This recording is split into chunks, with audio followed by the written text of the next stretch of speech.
wa ma yattabi'u aktsaruhum illa dhanna wa ma yattabi'u aktsaruhum akeh-akeh musyrikin para musyrikin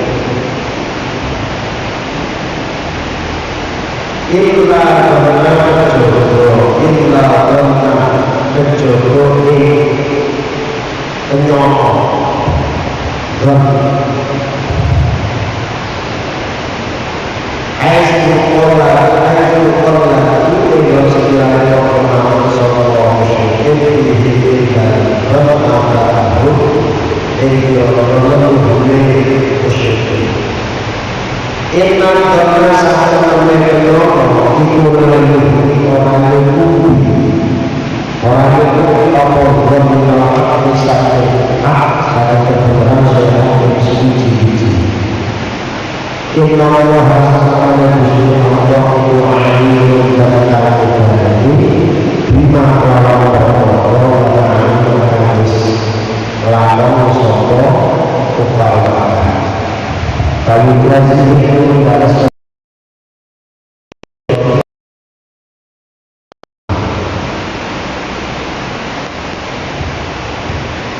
jadi satu ayat ini masih berkaitan dengan kemarin yang kita bahas. Jadi setelah Allah menegakkan beberapa argumentasi kepada orang-orang musyrik yang kemudian sulit untuk dijawab oleh orang-orang musyrik, Allah melanjutkan ayatnya wa ma yattabi'u aktsaruhum illa dhanna. Kebanyakan orang-orang musyrik dalam menyembah berhala itu tidaklah mengikuti siapapun kecuali katanya. Jadi tidaklah mengikuti kebanyakan mereka dalam menyembah berhala kecuali pada persangkaan belaka. Ya, pada persangkaan belaka karena mereka hanya mengikuti leluhur mereka. Inna dhanna sesungguhnya persangkaan itu tidaklah mencukupi kebenaran sedikit pun. Sesungguhnya Allah itu zat yang maha mengetahui dengan apa yang mereka lakukan. Sehingga nanti akan dibalas oleh Allah. Ini sebenarnya keterangan-keterangannya kemarin sudah sudah sedikit disampaikan bahwasanya keyakinan orang-orang musyrik atau keyakinan orang-orang kafir itu mayoritas itu hanya sekedar dzon atau sekedar waham sekedar waham, sekedar imajinasi belaka, hanya sekedar persangkaan belaka. Karena orang-orang musyrik Mekah pada zaman Kanjeng Nabi itu kan hanya sekedar mengikuti pada leluhur-leluhur mereka. Wis bahasanya pun adat ngoten niku, leluhur mereka, sehingga setengah wis dadi kepercayaan. Bahasanya setengah menjadi kepercayaan karena itu dilakukan oleh leluhur-leluhur mereka. Mestinya ngoten niku. Padahal kalau kita tilik sejarah, dan itu sejarah juga membuktikan, semua kitab sejarah membuktikan berkembangnya agama pagan. Iki bahasa kerennya jenenge agama pagan. Agama pagan niku nggih agama penyembah berhala. Niku lak wingi kula terangaken sing pertama nggawa lah Amr bin Luhai. Itu kan semua buku sejarah mengatakan itu. Jadi semua buku sejarah mengatakan yang pertama kali nularke agama napa namine penyembah berhala niku jenenge Amr bin Luhai di daerah Mekah dan sekitarnya. Niku Amr bin Luhai. Niki jadi kan hanya dzon saja hanya waham saja, waham. Di waham niku maksudnya perkara sing ora nyoto sehingga tidak ada dasar ilmiahnya. Jadi perkara yang tidak nyata dan tidak ada dasar ilmiahnya. Niki berbeda dengan taklid, ngeten. Loh, bukankah kalau kita niki rata-rata imane juga taklid. Taklid niku iman. Iman niki kan mengke dalam masalah iman. Ngeten. Kita iman datang Allah Subhanahu wa taala, iman kita kepada Allah Subhanahu wa taala niki kan melu maring guru-guru kita. Kebanyakan begitu, kebanyakan. Walaupun kalau kita kembali kepada pembahasan ilmu tauhid nggih, jane nek urusan iman, urusan akidah mboten kenging taklid. Nggak boleh taklid. Urusan akidah, nek urusan fikih monggo. Urusan fikih niku urusan ibadah niku. Oh, urusan ibadah salate kaya apa? Wah, aku melu Imam Syafi'i. Aku melu. Tapi lek sama aku melu Imam Malik, aku melu Imam Hambali. Tapi lek urusan napa? Urusan akidah, urusan tauhid niku boten angsal taklid. Ndak boleh hanya ikut-ikutan saja.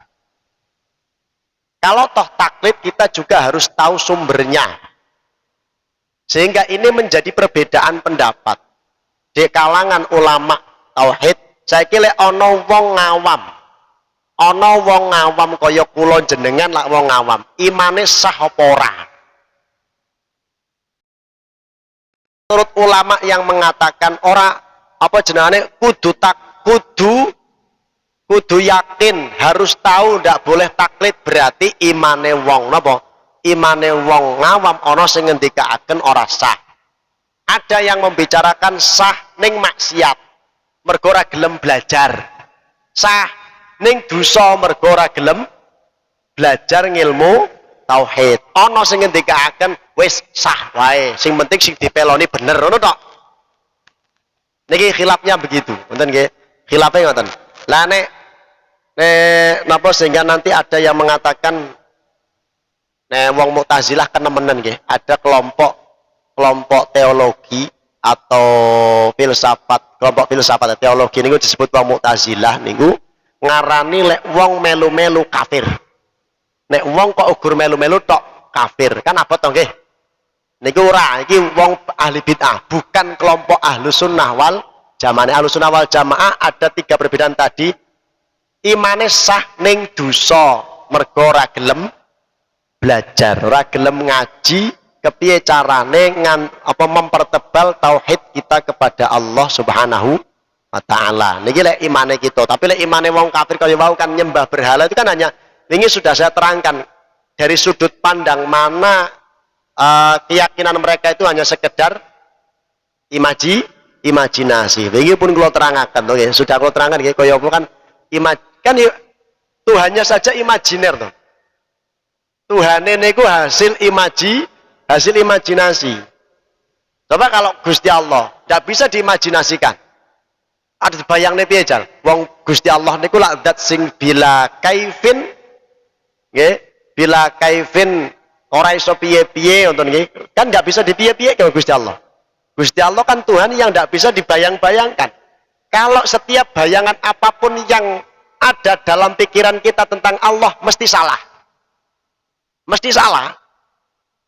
Karena apa? Karena bayangan pikiran kita itu akan membayangkan sesuatu setidaknya yang sudah pernah kita lihat atau sudah pernah kita datane wis ono lho maksudnya. Datane wis ono.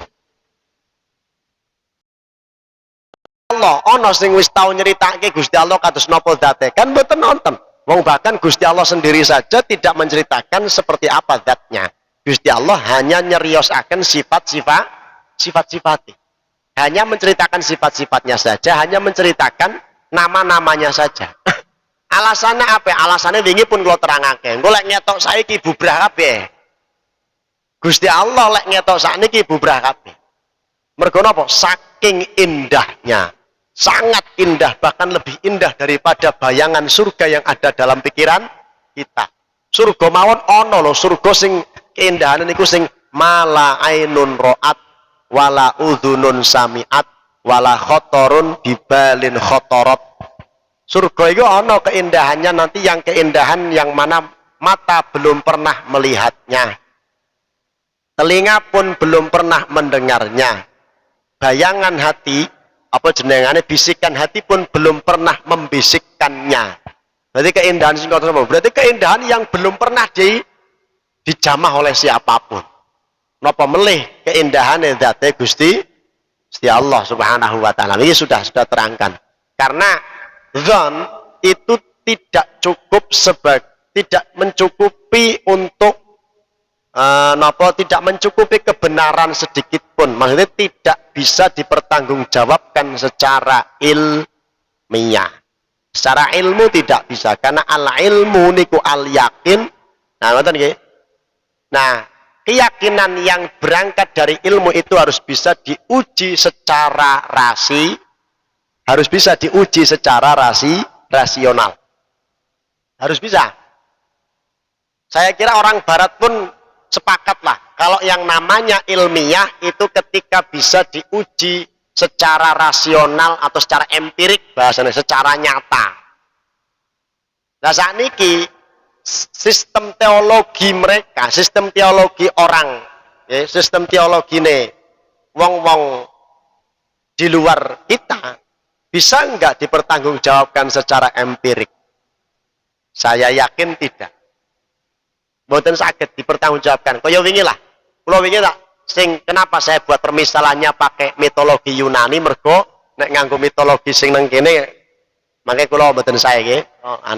Saya pakainya mitologi Yunani gitu. Kan sama toh. Kalau digambarke padha. Karo wong kafir Mekah nggih padha. Ana wong kafir Mekah lak nyembah sinten? Lata, Uzza, Hubal, mangke ada benda apa berhala-berhala sing cilik-cilik wonten kathah. Berhala sing cilik-cilik kata, sehingga bisa dikatakan masing-masing keluarga pun iso duwe berhala. Iso duwe berhala. Nggih kaya dene napa nyuwun sewu, orang-orang banyak nih, orang-orang Konghucu juga seperti itu kan. Akhirnya masing-masing keluarga atau masing-masing klan juga mempunyai Tuhan sendiri. Sing Tuhan niku kaya-kaya diproyeksikan adalah arwah leluhur dan semacamnya. Nah niku namung innadzanna la yughni minal haqqi syai'a innallaha alimum bima yaf'alun. Sesungguhnya Allah itu Maha mengetahui dengan apa yang mereka lakukan, gitu nggih. Yang mereka lakukan berupa kemusyrikan, kekufuran, ngoten nggih. Kekufuran dan perbuatan-perbuatan yang jelek yang lain. Nah, saniki penting napa sih pentinge keimanan? Apa? Saat ini segala sesuatu ketika tidak didasari dengan keimanan maka akan menimbulkan napa namine ketidakberesan atau ketimpangan dari segala sisi. Contohnya mungkin banyak kathah lah orang niku membuat sistem keteraturan, sistem sing apik, sistem ketertiban, baik ketertiban ekonomi atau ketertiban sosial. Sinten mawon sami ndamel kebiyen kan gawe toh, ngasih kepala desa mawon ya enggak gawe. Kepiye carane ben masyarakate iki padha tertib, padha ayem, kemudian ekonominya juga mapan kabeh lek iso ngoten niku. Kan itu kan dari dulu kebiyen wong niku wis mikir kepiye carane gawe tentrem secara sosial, gawe tentrem secara ekonomi. Tapi ketika tidak didasari dengan keimanan sing dadi akhire niku boten bener. Contoh ngeten mawon sakniki. Riyen ndak ada to sing jenengane sistem riba. Riba niku ngeten mawon, sistem riba. Sekarang kemudian dulu kan belum ada digawe bank ngoten nggih, digawe bank secara nasional atau secara internasional. Riyen kan paling ya ukur wong siji duwe duit ngutangne engko nganakne kan ngoten niku tok lah, disebut dengan bank titil. Tapi ketika itu seolah-olah saniki kabeh nganggo niku sistem perbankan atau sistem riba. Ketika sistem itu dibuat oleh suatu negara dan disetujui oleh suatu aturan negara, kemudian lah ngopo? Iki lek orang nganggo ngene iki kok ya ora tidak menguntungkan dan semacamnya, karena yang jadi pengusaha pasti tidak mau rugi dan semacamnya. Sistem perbankan ngeten iki lho. Lah akhirnya terjadilah sistem riba. Apapun sakniki sing kanggo. Jadi negara wis menentukan pokoknya sistem ekonominya harus begini gitu. Hatta negara pengen nolong masyarakat kecil mawon nganggo kur ana bungane to nggih. Ana bungane kan, karena apa? Karena negara ndak mau langsung mesti minjem tangan ketiga. Tangan ketiga ini jane yo ndekne negara, nggih punika rupa BUMN. Ning yo BUMN emoh rugi. Nah, masyarakatnya tadi.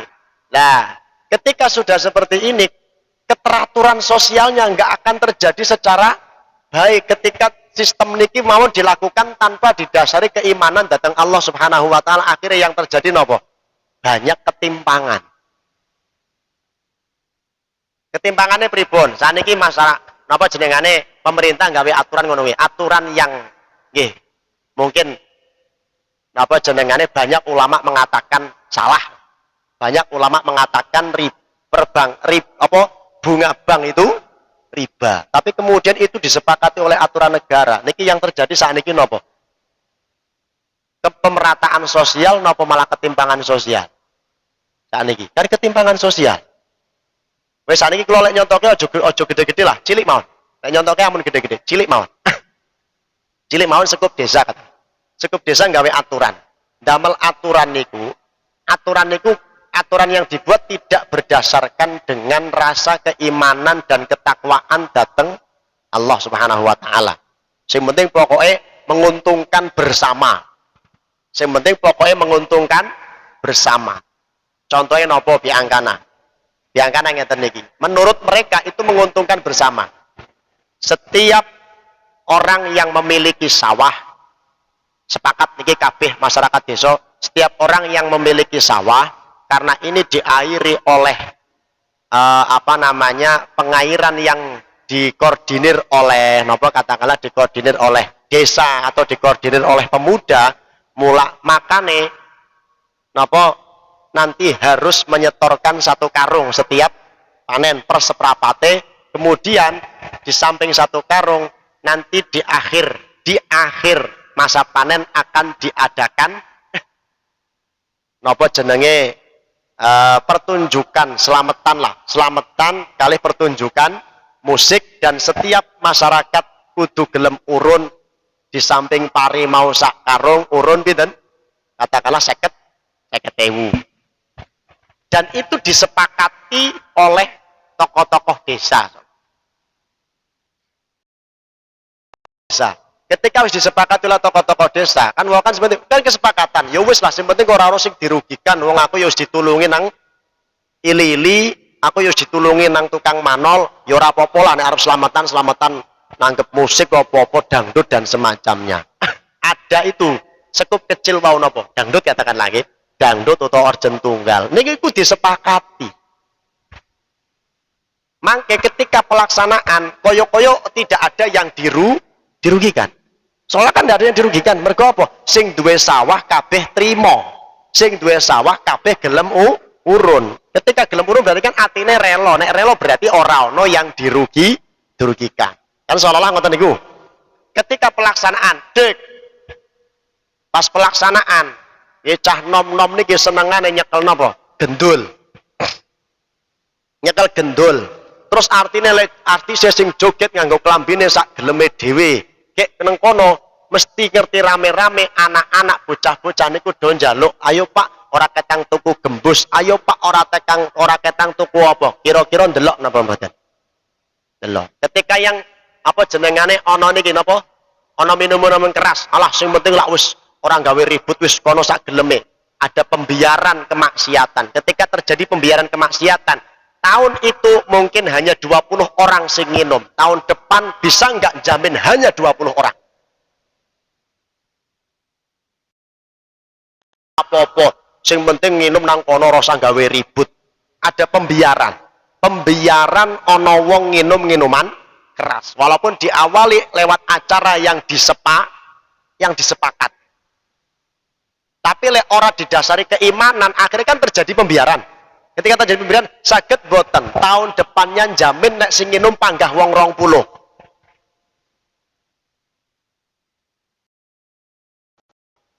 Mboten wong setan iki lho golek kanca pintere ora ya umum kok. La uhwiyannahum ajmain. Wila ceritano, setan iku lah nek golek kanca wis pokoke kabeh saya sesatkan. Nek perluan la amla'anna jahannama minal jinnati wan nasi ajmain. Ben apa? Ben kancaku nang jahanam akeh. Ben akeh kancane. Mergo setan. Ya niku mau setan ben kancane akeh lah, numpuk-numpuk lah nang napa? Numpuk-numpuk nang jahanam ora masalah. Engko lah urusane jahanam dhewe. Sampai jahanam ngomong kot wis. Lho kan iki ceritake kan ngoten niku to, nggih. Kan ndak ada yang bisa nyamain karena apa? Kemaksiatan itu ketika dibiarkan.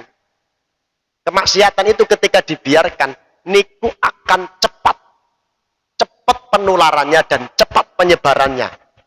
Cepat penularannya dan cepat penularannya. Bahkan lebih bahaya daripada corona. Corona juga cepat, tapi corona iso mari, betul ya? Iso mari, cara mari kok mati, cara mati ya mati syahid. Jajal lek mergo kena virus minuman keras, cara mati sangit apa syahid? Nek sing kena corona insyaallah mati syahid. Mulane sabar mawon sing kena corona niku. Nah sakniki nggih, cara penyebarannya yang begitu cepat seperti ini ngoten kudune ora ana wong rewel lah, kudune ngoten niku. Yang penting kita model wong rewel niku ketika dari zona merah ya jangan keluar dan semacamnya. Insya Allah aman kabeh. Tapi kadung ngeten niki kan kabeh ngrasa bener nggih. Kabeh ngrasa bener ngoten niku. Pun niku wae. Jadi kemaksiatan niku cepet banget. Kayak wis kadung datuk angel ilange. Kadung datuk nginom, kadung datuk main, kadung datuk judi. Niku kon mareni nggih. Angel nggih kan mareni angel. Iki wau. Ketika aturan sebaik apapun nalikane boten didasari keimanan dan ketakwaan, maka kemudian hari yang terjadi adalah ketimpangan. Walaupun wis apik. Walaupun pun sae. Karena apa? Jogo aturan niku wau, seolah nek ora didasari keimanan, niku nek ana perkara sing nglanggar iman, nglanggar syariat Allah, sing penting lah orang ngelanggar aturan negara. Akhirnya dibiarkan saja. Dan banyak sekarang kan ngoten niku nggih, akhirnya malah nyuwun sewu mungkin bahkan dari sebagian dari aparat malah sing ora iso njaga aturan, sing penting lah orang ngelanggar aturan iki. Ngono nggih. Aturan iki orang ngelanggar. Wis masalah narkobane wis ben. Sing penting orang gawe ribut dan semacamnya. Sampai akhirnya sekitar beberapa tahun ini nggih darurat narkoba. Sadurunge napa wonten darurat narkoba? Kan mboten. Mergo apa? Ada pembiaran. Masa saiki narkoba wis nang ndi nembe diberlakukan status darurat narkoba. Ngapa ora dikaya corona ngene iki narkoba ket awal? Jajal lek narkoba ket awal dibuat sistemnya seperti corona sekarang, di tracing. Semua polisi gerak. Kalau perlu kira-kira dibaca gerakan napa masuknya narkoba dari mana saja. Oh, dari Malaysia, lockdown Malaysia. Wong Malaysia roleh mleburene mergo apa? Rata-rata narkoba saka Malaysia, gitu aja kan selesai. Ngopo kok ora kaya corona? Padahal narkoba lebih lebih menakutkan. Lo ngerusak generasi betul kok. Ngerusak generasi betul. Jadi narkoba ket awal digawe di tracing kaya kemudian ditelisik jaringannya mana aja, tangkep kabeh. Lo nyatane kan mboten. Lo sakniki napa jenengane banyak bahkan bandar narkoba diingoni jenderal. Diingoni polisi. Kata wong teng Lampung mawon nonton ngoten. Kepentingane engko lagi mulai apa jenengane iso ditinggo nang jenderale. Ngoten niku tok. Mergo dhewe duwe jaringan, aku ki duwe kepentingan ngene jajal golekno. Golek aku apa bisa nangkep wong kuwi, saya naik pangkat kamu dapat. Tapi lepas lagi ora dinggo terserah kono arep maling ngopo arep begal ngopo arep apa terserah.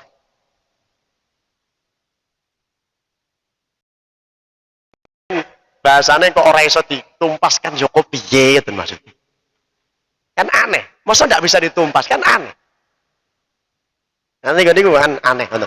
Wong corona iso di tracing cepet ora kira-kira padahal corona penyakit ora ketok. Narkoba ketok nopo, Bun. Di tracing kan saya cepet, Bun. Wa ma kana hadzal Qur'anu ayyuftara. Wa ma kana lan ora ana apa hadzal Qur'anu ikilah Qur'an iku ayyuftara yen to den gawe-gawe apa hadzal Qur'an min dunillahi saking sakliyane Allah. Walakin tasdiqal ladzi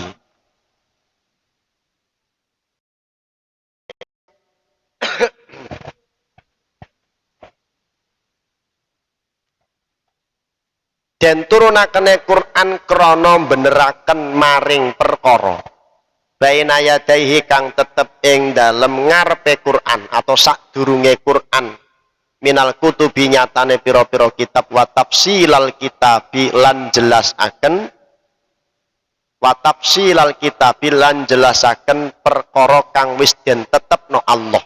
Alkitab niki menjelaskan ketentuan-ketentuan hukum Allah. Quran ini tiadalah dibuat-buat, ya. Tiadalah Quran ini dibuat dari selain Allah atau dibuat dari selain Allah. Tetapi Quran ini diturunkan karena untuk membenarkan ajaran sebelum Quran dari kitab-kitab sebelumnya dan memperjelas ketetapan hukum-hukum Allah Subhanahu wa ta'ala. Jadi Quran ini bukanlah kitab yang dibuat-buat oleh selain Allah. Ning Quran niki kenapa? Alasan niki walakin tasdiqal ladzi, tetapi Quran ini diturunkan karena membenarkan berita atau ajaran dari kitab-kitab sebelumnya dan menjelaskan ketentuan hukum-hukum Allah.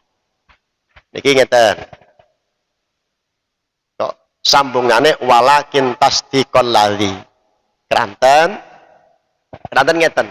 Ini taskik atau keraguan yang dilemparkan oleh orang-orang kafir ke dalam hati kita niku napa?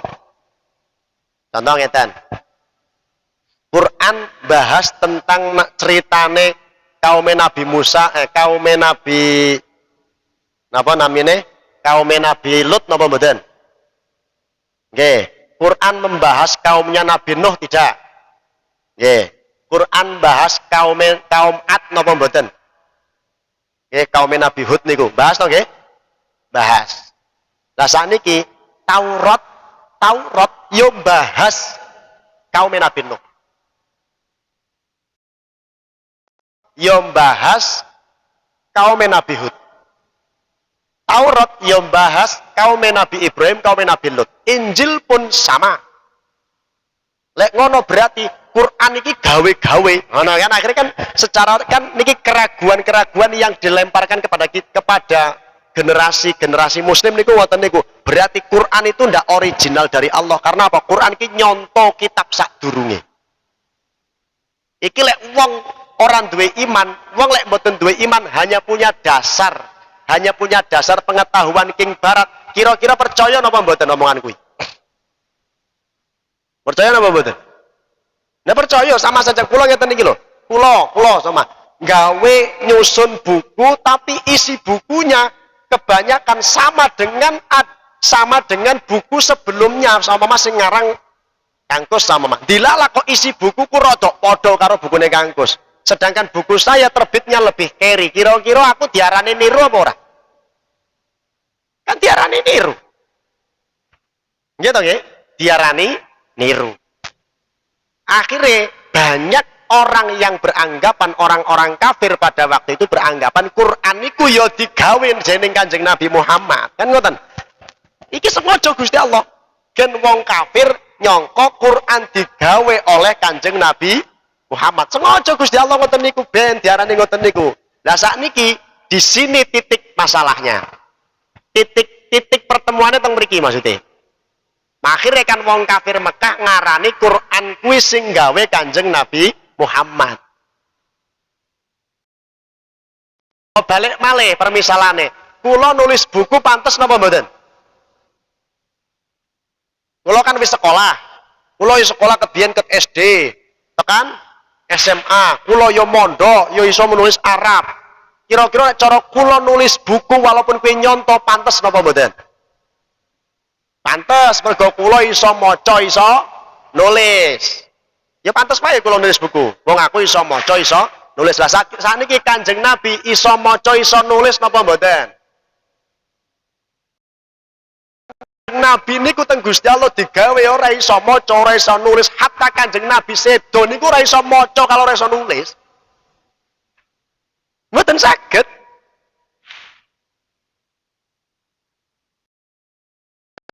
Napa jenengane maos mboten saged, nulis nggih mboten saged.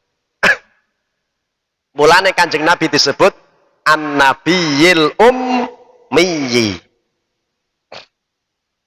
An-Nabiyil Ummi. Ummi niku napa? Ummi itu buta huruf atau buta aksara. Gusti Allah sengaja ndamel Kanjeng Nabi buta aksara. Pada waktu itu sudah ada yang namanya madrasah atau sekolah yang mengajarkan cara menulis. Onten. Buktine pundi? Buktine nalikane make perang Badar. Kan wong kafir sekalah to nggih. Kan ada beberapa yang kemudian ditawan atau disandra oleh muslim, oleh bebas, tapi tolong ajarkan anak-anak muslim ini cara menulis. Berarti di Mekah sudah ada cara tulis menulis. Ning Kanjeng Nabi mboten nate sekolah madrasah niku mboten nate, dan sejarah membuktikan Kanjeng Nabi ora tahu sekolah carane nulis, carane maca. Mboten nate Kanjeng Nabi. Jajal cara cah sakniki ora iso nulis, ora iso maca diarani goblok napa mboten? Goblok nggih, dari goblok. Lah sakniki wani ora ngarani Kanjeng Nabi goblok. Tapi nyaten langsung ing Gusti Allah. Mulane kadang Kanjeng Nabi ya pernah sadar diri nalikane pertama kali nggih, yang kedua atau yang ketiga menerima wahyu niku, ketika malaikat Jibril macake Quran, Kanjeng Nabi pengennya ngetutke supaya apa? Khawatir engkau mbok malaikat Jibril hanya menyampaikan satu kali ora apal. Ora apal. Jadi cara kula macane Quran, yo iki pelajaran apalan. Bismillahirrahmanirrahim. Sedurunge kula tes kan mesti jenengan wis rodok bismillah. Mangan ngoten to nggih. Rodok niru-niru to nggih. Bismillahirrahmanirrahim. Kanjeng Nabi ya pernah ngoten niku. Maring sinten? Malaikat Jibril. Akhirnya Gusti Allah napa nurunaken ayat pripun teng surat Al-Qiyamah niku ditak jalabih ngono nggih. Kowe aja kesusu, ngoten nggih, aja kesusu niroke Jibril hanya karena apa wedi ora apal niku litak, karena untuk litak jalabih gen cepet pengene gen cepet apal. Ngoten nggih. Piye nggih? Lama ya Allah ya teng surat Al-Qiyamah niku lho. Akhirnya kan padahal Kanjeng Nabi niku wis dijamin Gusti Allah begitu dikwai wahyu langsung apal, langsung paham. Ning secara manusiawi Kanjeng Nabi pernah ngerosokke kuwatir ora apal, padahal saking Gusti Allah wis dijamin begitu krungu langsung apal, ngoten. Titik temunya di situ. Sengaja Gusti Allah napa wong kafir ben ngarani Quran iki digawe-gawe sing gawe mesti sinten? Kanjeng Nabi. Padahal Gusti Allah gawe Kanjeng Nabi ora iso maca, ora iso nulis. Lah saiki lek Kanjeng Nabi ora iso maca, ora iso nulis, berarti iso ngarang Quran kepiye jajal?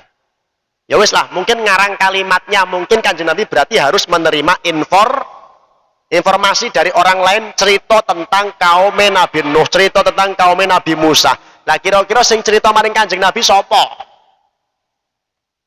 Karena di Mekah pada waktu itu urung padha ngerti berita niku.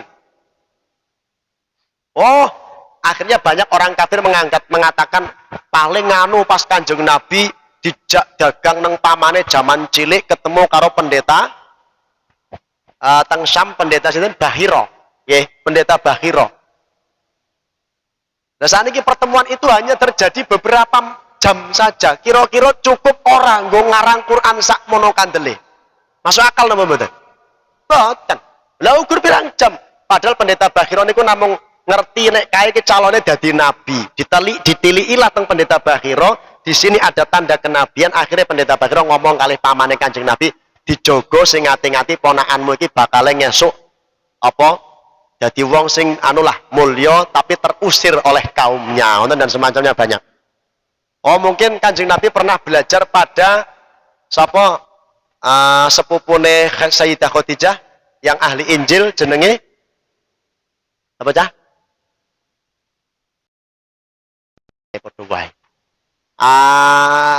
Astagfirullahaladzim. Ini pendeta juga, pendeta Nasrani, nggih. Siapa? Sepupune Khadijah gitu. Ah? Warokoh bin Naufal, nggih. Warokoh bin Naufal. Mungkin belajar dari itu, padahal Quran ayat pertama dan ayat kedua turun sebelum ayat pertama turun sebelum Kanjeng Nabi napa ngobrol suwi kalih Warokoh. Padahal saat ini Kanjeng Nabi beroleh wahyu pertama dijak nang Sayyidah Khadijah ketemu Warokoh, mergo Warokoh tahu tentang Injil yang asli, akhirnya Warokoh juga apa jenengane nek ngendika ngeten iki Warokoh, lek aku tesih urip mengkone saumpama jenengan niku nanti terusir oleh kaum jenengan, aku yang akan pertama kali membela jenengan. Sempat arep iman dateng Kanjeng Nabi Warokoh niku. Orang kacek suwi Warokoh sedo, berarti juga tidak mungkin karena Quran rentang turunnya selama berapa? 23 tahun. Rentang pengumpulan Quran itu loh. Allah nurun ke Quran itu kan rentannya kan mulai dari nopo Kanjeng Nabi teng Gua Hira sampai dumugi Kanjeng Nabi menjelang wafat niku berapa? 23 tahun. Wis patah kabeh anggapannya. Berarti Al-Quran ini bukan kitab suci yang dibuat. Tapi kayak nopo kok Quran menampilkan tentang ceritanya umat-umat terdahulu karena Quran duwe fungsi tasdikon lima baina yadaihi, membenarkan kitab-kitab sebelumnya karena sebelumnya juga membahas tentang itu, membahas tentang akhirnya tentang Quran juga ditambah cerita tentang Nabi Musa, cerita tentang Nabi Isa dan seterusnya. Wa tafsil al-kitab, dan Quran juga berfungsi memperjelas hukum-hukume Gusti Allah Subhanahu wa taala sehingga jadi aturan syariat yang kudu dilakoni dening umat manusia. Kanten ngene gua dadekne maslahat ngoten. La raiba fihi min rabbil alamin wallahu a'lam bissawab. Assalamualaikum warahmatullahi wabarakatuh.